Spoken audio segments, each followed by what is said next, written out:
नमस्कार दोस्तों, मैं हूं राजीव और आप देख रहे हैं अमानत नॉलेज। दोस्तों, आज हम जानकारी प्राप्त करेंगे कि खतियान और रजिस्टर 2 में क्या अंतर होता है।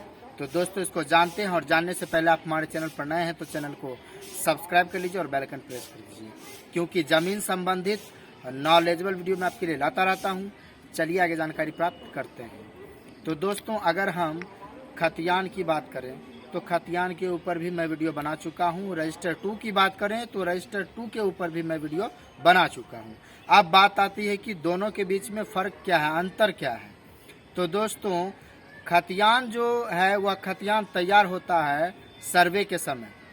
सर्वे के समय जो खानापुरी का कार्य होता है, तो खानापुरी के कार्य में ही ज़मीन का जो भी अभिलेख है वह तैयार किया जाता है। और खतियान वैसा कागजात है जिसमें जमीन संबंधित सभी अभिलेख को लिखा जाता है, जैसे कि रैयत का नाम, खाता नंबर, खेसरा नंबर। मतलब जो खतियान होता है उस खतियान में, उस मौजा में जो भी डिटेल्स है किसी ज़मीन से संबंधित, वो सभी डिटेल्स उसमें भरे जाते हैं। उसमें कॉलम रहता है और उस कॉलम में, सभी कॉलम में सब अलग अलग रहते हैं। जैसे अगर मान लीजिए ज़मीन को इकाई में बांटने के लिए उसमें डिसमिल, एकड़, हेक्टेयर, धूर, कट्ठा, बीघा इस तरह से रहता है। चौहद्दी रहता है, किस्म रहता है, कैफियत रहता है। तो इस तरह के डिटेल्स सभी जो हैं अभिलेख के अंतर्गत आता है। मतलब ये जो अभिलेख है वह खतियान में भरा जाता है। तो खतियान वो कागजात है जिसमें ज़मीन संबंधित सारे डिटेल्स, सारे अभिलेख रहते हैं।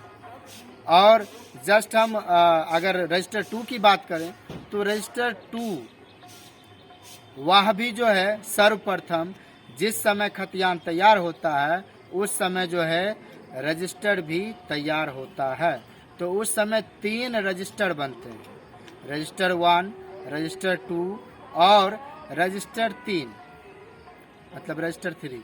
तो रजिस्टर 1 जो होता है वह आपके जिला समाहरणालय में जमा हो जाता है और वह रजिस्टर ज्यों का त्यों रहता है। जिस तरह से खतियान रह जाता है उसी तरह से रजिस्टर 1 आपके जिला समाहरणालय में रखा जाता है। उसके बाद रजिस्टर 2 वो जो है अंचल में दिया जाता है, रजिस्टर 3 भी दिया जाता है। तो रजिस्टर 2 से जो है उससे दाखिल खारिज का काम किया जाता है, अर्थात म्यूटेशन का काम किया जाता है।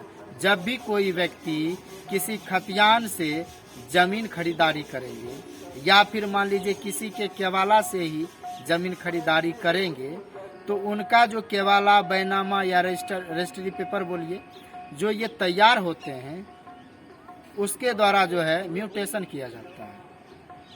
तो म्यूटेशन जब भी होगा, अर्थात दाखिल खारिज जब भी होगा, तो रजिस्टर 2 में पहले से जिनका नाम है उस ज़मीन पर उसका खारिज हो जाएगा और जिन्होंने खरीदा है उनके नाम से दाखिल हो जाएगा।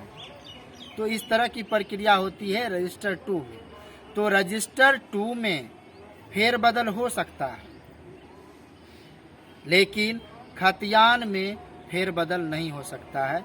यही अंतर है, क्योंकि खतियान जो सर्वे के समय बनता है वह ज्यों का त्यों रहता है तब तक जब तक कि दूसरा सर्वे ना हो। और रजिस्टर 2 की अगर बात करें तो रजिस्टर 2 में जितना आदमी खरीदारी करते जाएंगे उस ज़मीन को, आगे मान लीजिए कि एक आदमी से दूसरे आदमी ने खरीदा, दूसरे आदमी से तीसरे आदमी ने खरीदा, तो इस तरह की प्रक्रिया जो है दाखिल खारिज की प्रक्रिया रजिस्टर 2 में चलती रहेगी। इसमें फेरबदल होते रहेगा, लेकिन खतियान में नहीं हो सकता है। ठीक है।